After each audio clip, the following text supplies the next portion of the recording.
오늘로서야 세월호가 발생한 지 4개월하고가 열이 됐습니다. 참으로 답답한 신세입니다. 오늘 새누리당의 이양구 대표가 우리 유족들을 만나는 걸로 알고 있습니다. 좀 더 적극적으로 제13차 정책 조정회를 시작하도록 하겠습니다. 먼저 박영선 대표님으로 말씀 있겠습니다. 어제 유민 아빠 병문안을 다녀왔습니다.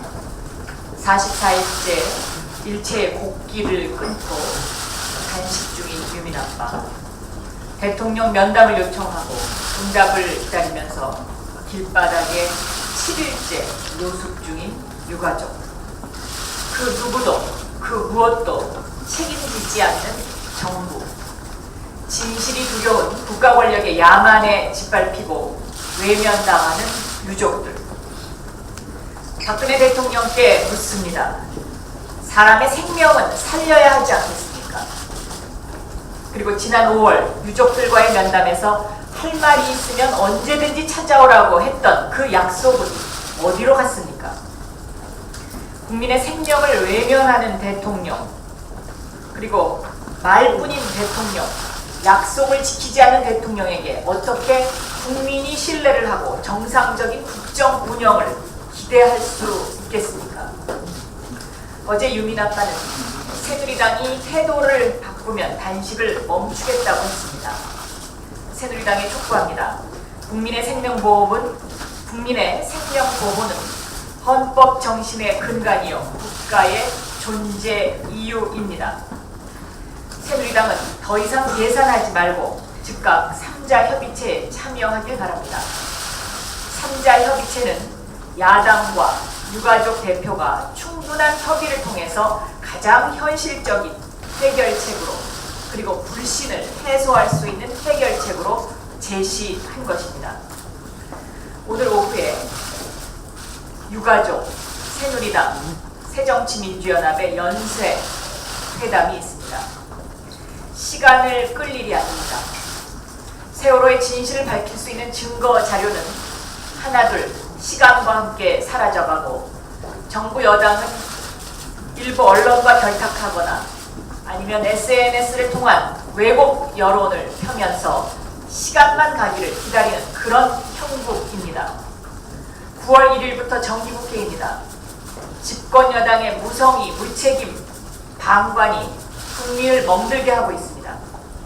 만약 새누리당이 국민을 생각하는 집권 여당이라면 이번 주 안에 세월호 특별법 문제를 반드시 해결해야 합니다. 남북지방 폭우가 매우 극심합니다. 재산상의 손실은 물론이고 인명이 희생되고 실종자까지 발생했습니다. 비가 많이 왔다고 원전 가동이 중단됐습니다. 지진도 쓰나미도 아닌 폭우에 원전이 멈췄다는데 국민들이 또 불안합니다. 아울러 국민의 염려가 큰 원전 안전에 대한 철저한 조치와 점검, 결과에 대한 투명한 공개를 요구합니다. 이제 더 이상 대통령과 새누리당은 국가 재난 시스템과 국민의 생명을 보호하는 국가 혁신 차원에서 세월호 특별법 제정을 늦춰서는 안 됩니다. 국민의 안전이 제1의 민생이고 가장 시급한 현안이며, 세월호 특별법 제정은 국가 재난 시스템과 국민의 생명을 보호하는 가장 큰 민생 현안입니다. 이상입니다. 여섭의 우영건 정책위원장부터 문건을 읽겠습니다. 한국은행이 어제 가계 2분기 가계 신용에 관한 통계를 발표했습니다. 그 내용을 살펴보면 지난 6월 말 현재 가계 신용은 1,040조 원으로 3개월 전보다 무려 15조 1,000억이 늘었습니다. 5분기 연속 증가 추세입니다. 심각한 문제라고 하지 않을 수 없습니다. 특히 더 문제가 되는 것은 가계부채의 급속한 증가도 문제지만 가계부채의 증가 속도가 가계소득보다 훨씬 더 가파르다는 점입니다. 2002년과 비교했을 때 가계부채가 가처분 소득, 소위 그 세금과 이자를 빼고 마음대로 쓸 수 있는 소득이죠. 소득에 비해서 118%였던 것이 140%로 크게 늘었습니다. 이것은 독일이나 일본, 미국에 비하면 얼마나 크게 늘었는지를 알 수 있습니다. 독일은 약 86% 정도, 일본은 94%, 미국은 104% 정도에 불과한 수치입니다. 소득보다 빚이 더 빨리 느는 상황이 계속되면 가장 먼저 저소득층과 취약계층이 큰 타격을 받게 됩니다. 상황이 이렇게 심각한데도 정부는 아니한 인식을 보여주고 있는 것 같습니다. 최경환 부총리는 지난 17일 국회에서 기준금리 인하가 가계부채 문제를 악화시킨다는 비판에 동의하지 않는다. 이주열 하는 총재도 이달 14일 날 가계부채 증가 규모는 현 단계에서 상당히 우려할 정도는 아니다. 정부 당국자들의 이와 같은 아니한 인식 정말 문제가 아닐 수 없습니다. 가계부채를 줄이고 가계 소득을 늘리는 특단의 대책이 필요한 때문에 우리 당은 조만간 가계소득 중심의 민생법안을 발표할 예정입니다. 소위 가계소득을 올리고 생활비를 줄이는 법안 30여 개를 빠르면 이번 주나 다음 주 중에 발표할 예정입니다. 어제 최경환 경제팀이 긴급 호소문을 발표했습니다. 세월호 특별법과 분리해서 민생법안에 조속한 처리를 하자고 요청했습니다.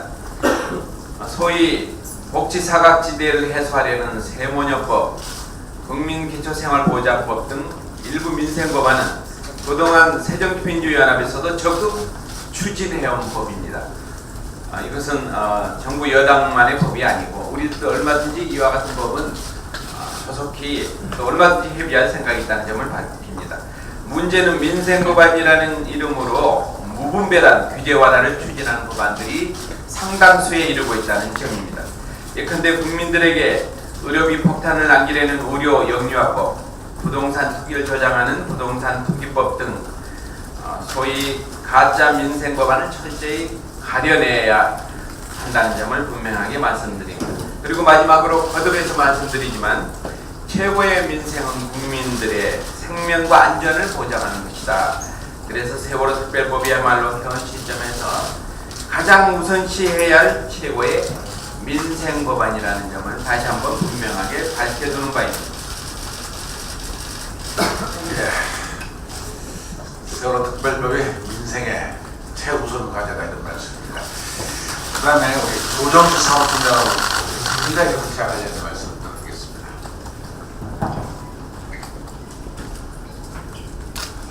오늘 또다시 세월호 유가족 대표께서 새누리당을 찾아가 3자 협의체에 동참을 호소할 예정입니다. 앞뒤가 잘못돼도 크게 잘못됐습니다. 새누리당이 먼저 유가족을 100번이라도 찾아가서 용서를 빌고 머리를 맞대는 것이 순서 아닙니까? 오죽하면 유가족들이 새누리당을 찾아가겠습니까? 새누리당은 철저한 진상규명을 위한 유가족의 최소한의 요구를 더 이상 거절해서는 안 됩니다. 더 이상 시간 끌지 말고 오늘 응답해야 합니다. 3자 협의체가 입법 체계를 흔든다는 새누리당의 주장도 구차한 변명에 불과합니다. 작년 연말 철도 파업 때 철도 노조와 여야가 함께 머리를 맞대 문제를 해결했던 당시 주역이 바로 지금의 김무성 대표입니다. 당시 언론에서는 이것이 정치라고 극찬한 바 있습니다. 국회에서 법을 제정할 때 국민의 의견을 최대한 수렴하는 것이 국회법의 기본 정신입니다. 민감한 법안일수록 더 그러해야 합니다. 새누리당은 이제 더 이상 뒤에 숨지 말고 3자 협의체에 정정당당하게 정식으로 응해야 합니다. 오늘 유가족 2차 면담을 통해 새누리당이 유가족이 공감하는 해법 마련에 전향적으로 동참해 주기를 바랍니다. 이상입니다. 예. 이어서 우리 김현미 의원의 SNS상에 있는 허위 사실 흑색 선정과 관련돼서 말씀드리겠습니다.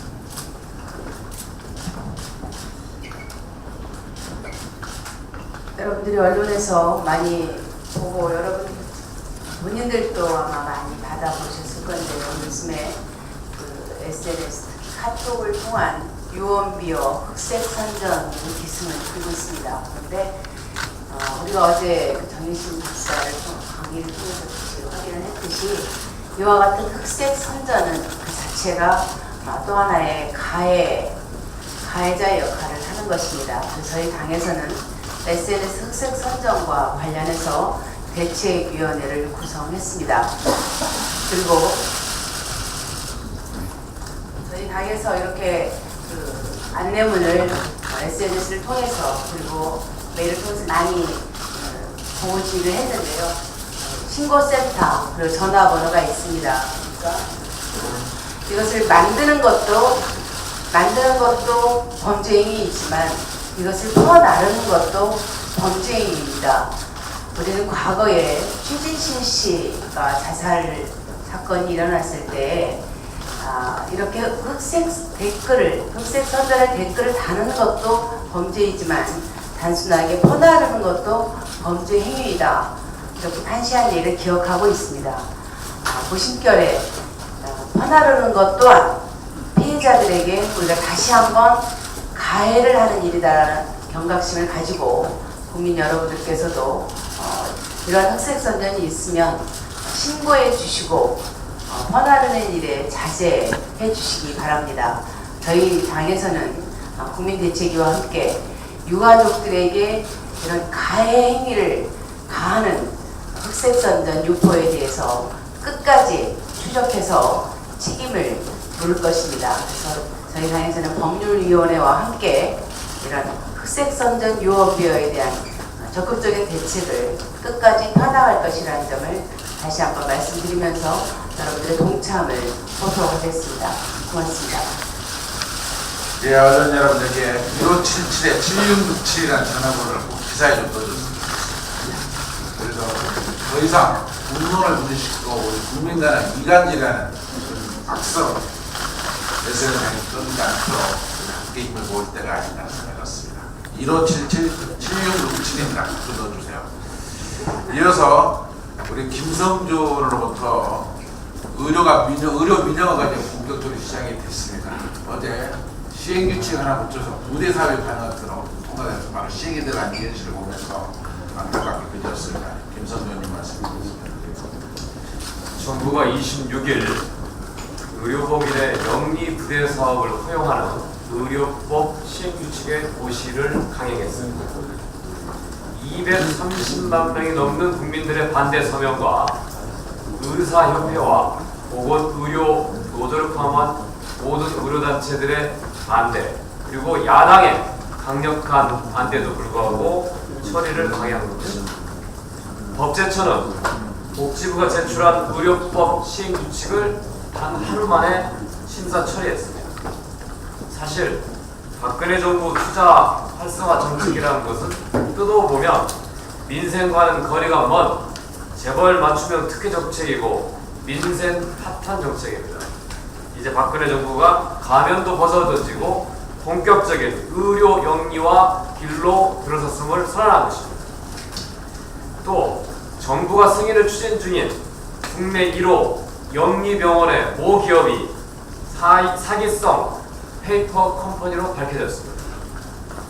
제주 쌍월병원을 추진 중인 중국의 천진 하업그룹은 사실상 부도 상태이고 그 설립자는 경제사범으로 구속된 사실이 알려졌습니다. 정부는 그동안 존스 홉킨스 등 세계 초인류 외국 병원을 유치한다고 공언하더니 겨우 중국 사기 자본을 먼저 승인하려는 기막힌 일을 벌이고 있습니다. 더 심각한 문제는 이런 사실을 알고서도 정부가 은폐한 채 승인하려 했다는 점입니다. 재벌 기업에 대한 특혜가 외국 사기 자본에 대한 맞춤형 특혜로까지 확대되고 있는 것입니다. 국민의 생명과 건강을 책임져야 될 정부의 무책임한 묻지마 영리병원 허용 절대 반대입니다. 새정치연합은 건강보험의 보장성을 높이고 보건의료 공공성 강화를 통해 국민들의 의료비 부담을 줄이고 국민들의 건강권을 지키기 위한 활동을 앞으로도 계속 벌여나갈 것입니다. 이상입니다. 자, 우리 김명덕 수석님.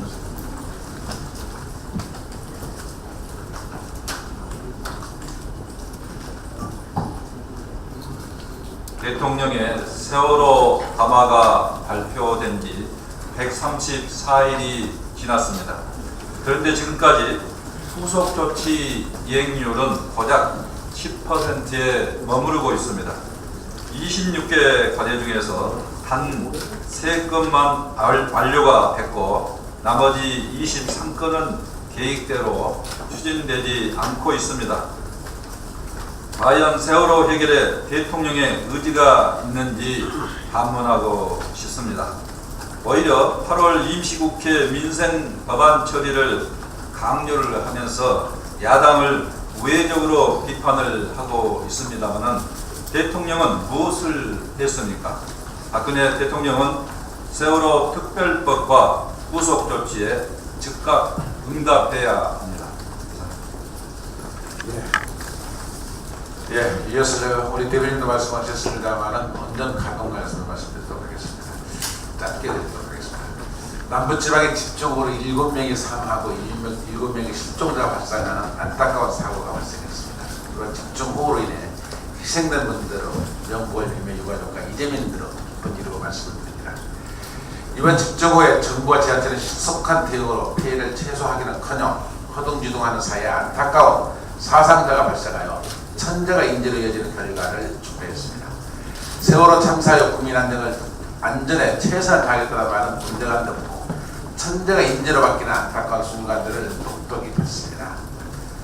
더구나 그간 한국수력원자력의 후쿠시마 원전 사태 이후 2011년 이후 1조 원을 투입을 했습니다. 해안방벽, 방수벽, 방수펌프 등을 안료해서 각종 자연재해가 안전하다고 홍보해왔고 했는데도 불구하고 고리원전 2호기가 빗물 유입으로 가동이 중단된 사태가 벌어졌습니다. 대표님께서 말씀을 드렸습니다만 지진도 아니고 시나모도 아닌데 불과 시간당 117.5mm 온 폭우로 인해서 가동이 중단된 것입니다. 또한 지난 2011년 이후 보완하면서 시간당 210mm를 견딜 수 있는 시설로 보완했다고 이야기하게 됐습니다.